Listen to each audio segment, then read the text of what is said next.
उसने तुझे नहीं छोड़ा, उसे खुद नहीं पता क्यों गई। फ्रॉइड की चेतावनी। अगर मैं तुझसे कहूं कि जिसे तू आज भी याद कर रहा है, जिसने तेरा दिल तोड़ा, असल में वो लड़की नहीं थी जिसने तुझे छोड़ा, बल्कि वो एक अनदेखा अनजाना पैटर्न था जो उस लड़की के अंदर था। एक ऐसा हिस्सा जो उसे भी नहीं पता, जो उसे भी डराता है। तो क्या तू यकीन करेगा, अक्सर जो हमें तोड़ते हैं वो इंसान नहीं होते, वो अनकॉन्शियस पैटर्न होते हैं। सिगमंड फ्रायड ने इसी पर अपनी पूरी जिंदगी लगा दी, और जो उसने खोजा वो इतना असहज था कि दुनिया ने उसे नजरअंदाज कर दिया, क्योंकि वो सच था, कड़वा, सीधा और असहनीय। तू उसे मिला, उसने तेरी आंखों में देखा, कहा मुझे ईमानदारी चाहिए, वफादारी चाहिए, मैं उन जैसी नहीं हूं। और तू टूट गया, क्योंकि तू उस सच्चाई को सुनना चाहता था। उसकी आवाज में सच्चाई थी, आंखों में चमक थी। उसने तुझे सुना, तेरी बातों में दिलचस्पी ली, उसने अपना दर्द तुझसे बांटा, तुझे स्पेशल फील कराया, और तूने मान लिया। इस बार बात कुछ अलग है।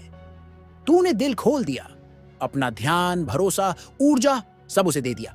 दूसरी लड़कियों से दूरी बना ली, खुद को उसके लिए एक बेटर मैन बना लिया। और फिर वो बदलने लगी। पहले रिप्लाई धीमे हुए, फिर टोन बदल गया, फिर साइलेंस, न कोई लड़ाई न क्लोजर, बस गायब। और तू वहीं बैठा रहा, टूटकर, सोचता रहा, मैंने क्या गलत किया? सवाल गलत है, जवाब फ्रायड के पास है। फ्रायड कहते हैं, इंसान जो करता है उसका 90% उसकी अवचेतन इच्छाओं, घावों और बचपन के डर से आता है। और औरतों में यह अवचेतन हिस्सा 90% है, और भी ज्यादा डोमिनेंट होता है। वो कहती है उसे प्यार चाहिए, लॉयल्टी चाहिए, लेकिन उसका अनकॉन्शियस कुछ और चाहता है। एक गेम, एक टेस्ट, एक डोमिनेंस। उसने तुझे छोड़ा नहीं, उसके अंदर कुछ जागा जो उससे भी बड़ा था। एक प्राइमल, अंधा, कच्चा हिस्सा जिसने उसके लिए फैसला लिया। शब्दों और शरीर में फर्क होता है। समाज कहता है औरतें इवॉल्व हो गई हैं, वो पढ़ी लिखी हैं, इंडिपेंडेंट हैं, समझदार हैं। फ्रायड अगर आज जिंदा होते तो मुस्कुराते और कहते, ये सिर्फ ऊपरी परत है।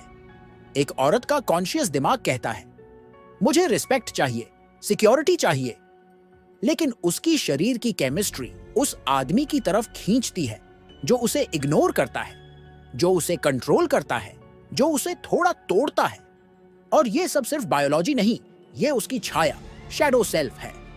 औरत के अंदर दो औरतें, फ्रायड ने समझा था।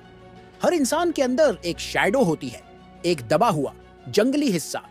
और हर औरत में दो चेहरे होते हैं, एक जो दुनिया को दिखता है, समझदार, प्यारी, वफादार, और दूसरा जो वो खुद से भी छिपाती है, जो चाहती है पावर, केओस, डोमिनेंस। वो कहती है, मैं गेम्स में विश्वास नहीं करती, लेकिन उसी रात वो डार्क फैंटेसी लिखती है जहां कोई मर्द उसे काबू करता है। उसका शरीर उसे उस मर्द की तरफ खींचता है जो उसे तोड़ सकता है लेकिन छोड़ नहीं सकता।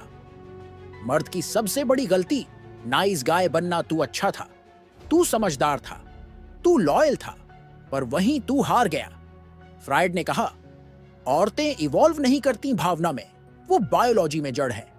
वो कहेगी, मैं एक अच्छा मर्द चाहती हूं, लेकिन जब तू उसे हर जवाब दे देता है, उसकी शैडो बोर हो जाती है। क्यों? क्योंकि शांति उसे कमजोर लगती है। वो खतरा महसूस करना चाहती है, पावर को टेस्ट करना चाहती है। बचपन की छाया रिश्तों में दोहराई जाती है। फ्रायड ने मदर कॉम्प्लेक्स की बात की थी। अगर तेरी मां ने तुझे इग्नोर किया, कंट्रोल किया, तो तू वही पैटर्न औरतों में ढूंढेगा, और तुझे लगेगा, प्यार में दर्द क्यों है? क्योंकि तू प्यार नहीं ढूंढ रहा, तू परिचित दर्द ढूंढ रहा है। हार्मोन्स की गुलामी आज साइंस मानती है। एक औरत का बिहेवियर हर हफ्ते बदलता है। ओवुलेशन में वो फ्लर्ट करती है, खुलती है, अट्रैक्शन महसूस करती है।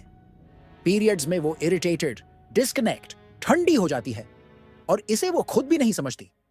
उसे सच लगता है कि फीलिंग बदल गई है, लेकिन असल में उसकी बायोलॉजी बदल गई है।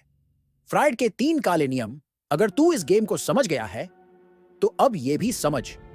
1, कम चाह, ज्यादा पा। औरत तेरी जरूरत को सूंघ सकती है, तू जितना क्लिंग करेगा वो उतनी दूर जाएगी। 2, खामोशी में ताकत है। स्पष्टीकरण मत दे, सफाई मत दे, उसकी शंका को उसकी ही उलझन बनने दे। 3, उसकी डार्कनेस को देखकर भी शांत रह। हर औरत कुछ छिपाती है। अगर तू वह देख ले और फिर भी भागे नहीं, वही तेरा असली टेस्ट है। उसका प्यार क्यों खत्म हुआ? उसने कहा, मुझे अब फील नहीं हो रहा। और तू सोचने लगा, मैं बदल गया क्या? नहीं, तू वैसा ही था, पर उसका केमिकल बदल गया। उसकी शैडो जाग गई। वो कहती है, मैं तुम्हारे लायक नहीं हूं, you are too good for me. और तू सोचता है, यह क्या बकवास है? लेकिन यह झूठ नहीं है, यह डिफेंस मैकेनिज्म है जब वो खुद को भी नहीं समझती। तो अब क्या? मर्द क्या करे? फ्रायड कहते हैं, तू उसके गेम में मत फंस, अपना गेम बना। तू अगर उसकी शैडो को समझेगा तो तू सिर्फ उसे नहीं, खुद को भी समझ पाएगा। तू जब अपनी मदर कॉम्प्लेक्स से आजाद होगा, तब तू रिलेशनशिप में खुद को खोएगा नहीं, खुद को पाएगा। अंत में एक बात, जब औरत कहती है, मैं अब खुश नहीं हूं, तब ये मत सोच कि तू गलत था। सोच कि अब उसकी शैडो एक्टिवेट हो गई है। तू अच्छा था, सच्चा था, पर वो एक्साइटमेंट जो उसके अनकॉन्शियस को चाहिए था, वो खत्म हो गई। और हां, इसमें तेरी कोई गलती नहीं। गलती सिर्फ एक थी, तू भूल गया कि इंसान को तर्क नहीं, इच्छाएं चलाती हैं। अगर यह बात तुझ में कहीं चुभी है, तो कमेंट में लिख अवचेतन, क्योंकि जिस दिन तू औरत के अंदर झांक लेगा, उसी दिन तू अपने अंदर भी देख पाएगा।